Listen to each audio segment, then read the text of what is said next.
Ja, an vielleicht, das ist eine spannende.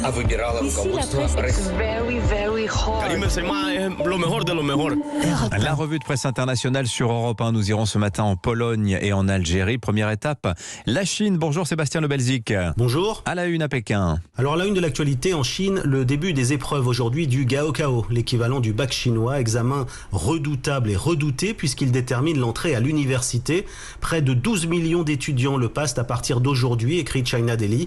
Un rituel qui date des années 50, précisent les journaux. Si l'entrée à l'université est importante dans le monde entier, en Chine, elle tient une dimension encore plus fondamentale à cause de la tradition confucianiste, peut-on lire dans la presse. Et cette année, à la pression, s'ajoutent les longs mois de confinement avec la fermeture des écoles. Sixstone nous raconte ainsi l'angoisse des étudiants de Shanghai qui ont vécu enfermés pendant plus de 2 mois et qui se retrouvent subitement confrontés à ces examens avec toute une série de mesures sanitaires, tests PCR quotidiens, raconte le magazine, et même interdiction d'aller dans les centres d'examen en transport public. Merci Sébastien. Direction Alger maintenant. Bonjour Nour Chahine. Bonjour. À la une chez vous.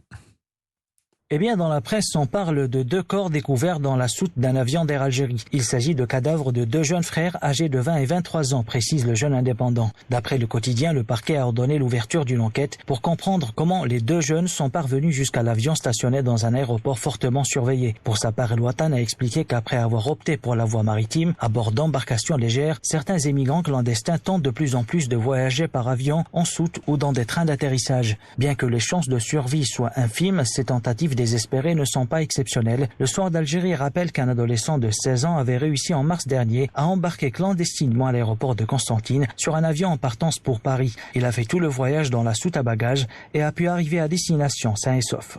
Merci Nour Chahine. Enfin en Pologne. Bonjour Marie Le Puloc. Bonjour. De quoi parle-t-on à Varsovie? Eh bien de l'entrée en vigueur prochaine du controversé registre des grossesses, titre le quotidien Frost. Le ministre de la Santé a donné son feu vert pour collecter sur une plateforme centralisée plusieurs données médicales, dont une éventuelle grossesse, rapporte le quotidien.